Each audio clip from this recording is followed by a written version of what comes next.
जिन्न और स्त्री की कहानी। आरंभ। बहुत समय पहले एक छोटे से गांव में सुशीला नाम की एक साहसी और दयालु स्त्री रहती थी। वो विधवा थी और अकेले ही अपनी छोटी बेटी के साथ गुजारा करती थी। गांव वाले उसे सम्मान देते थे क्योंकि वो निडर और सच बोलने वाली थी।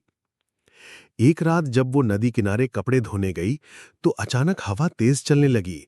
आसमान में काले बादल छा गए और धुएं के बीच से एक विशालकाय जिन्न प्रकट हुआ। पहली मुलाकात। जिन्न की आवाज गड़गड़ाहट जैसी थी। स्त्री, तूने मेरी नींद भंग की है, अब तुझे इसकी सजा मिलेगी। सुशीला कांपी, लेकिन उसने हिम्मत नहीं हारी। उसने कहा, हे जिन्न, मैंने तुम्हें जगाने का कोई अपराध नहीं किया। अगर मैं निर्दोष हूं तो तुम मुझे क्यों सताओगे? जिन्न उसकी निर्भीकता देखकर थोड़ा चौंका। उसने सोचा कि आम इंसान तो डर से बेहोश हो जाते हैं, पर यह स्त्री तो आंखों में आंखें डालकर बात कर रही है। जिन्न की शर्त। जिन्न बोला, अगर तू सचमुच निडर है तो मेरी 3 कठिन परीक्षाएं पास करके दिखा। अगर सफल हुई तो मैं तुझे खजाना दूंगा, वरना तेरी आत्मा मेरी कैद में रहेगी। सुशीला ने सोचकर हामी भर दी। पहली परीक्षा। जिन्न ने उसे अंधेरे जंगल में भेजा और कहा, इस जंगल में एक खूंखार बाघ है, तो बिना हथियार के उसके पास जाकर उसके पैरों से कांटा निकाल कर ला। सुशीला ने साहस जुटाया। जंगल में सचमुच बाघ पड़ा हुआ था। उसके पैर में बड़ा कांटा धंसा हुआ था। उसने डर को परे किया और धीरे धीरे जाकर कांटा निकाल दिया। बाघ ने कृतज्ञ होकर उसे हानि पहुंचाने के बजाय अपना आशीर्वाद दिया। दूसरी परीक्षा।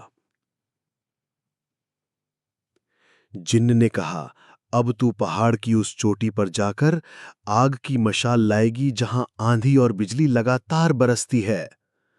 सुशीला चढ़ाई करने लगी। आंधी में कई बार वो गिरते गिरते बची, लेकिन हार नहीं मानी। अंत में उसने मशाल जलाई और सुरक्षित नीचे आ गई। आखिरी परीक्षा। अब जिन्न ने मुस्कुराते हुए कहा, आखिरी परीक्षा सबसे कठिन है। तू मेरे सामने सच बोलेगी, चाहे वो तेरे लिए कितनी भी हानिकारक क्यों ना हो। जिन्न ने पूछा, अगर मैं अभी तुझसे तेरा जीवन ले लूं तो तुझे डर लगेगा? सुशीला ने दृढ़ आवाज में कहा, हां, मुझे अपनी बेटी की याद आएगी और मैं रोऊंगी, लेकिन मौत से नहीं डरूंगी, क्योंकि हर किसी को एक दिन मरना ही है। अंतिम मोड़। जिन्न उसकी सच्चाई और साहस से इतना प्रभावित हुआ कि उसके आंखों से आंसू निकल आए। उसने कहा, स्त्री, तूने तीनों परीक्षाएं जीत लीं। तू न केवल बहादुर है, बल्कि सत्य की मूर्ति है। मैं तुझे शाप नहीं दूंगा। जिन्न ने अपने हाथों से एक जादुई डिब्बा दिया और कहा, जब भी तेरे जीवन में कठिनाई आए, इस डिब्बे को खोलना, इसमें तेरे लिए मदद होगी। सुशीला ने धन्यवाद कहा और घर लौट आई। बाद में उसने उस डिब्बे की ताकत से गांव के लोगों की मदद की। लोग कहते हैं कि उसी की वजह से गांव कभी भूखा नहीं रहा और वहां सदा खुशहाली रही। सीख। इस कहानी से हमें ये शिक्षा मिलती है कि साहस, सच्चाई और दया सबसे बड़ी ताकत है। कोई भी डर या संकट इनसे बड़ा नहीं होता।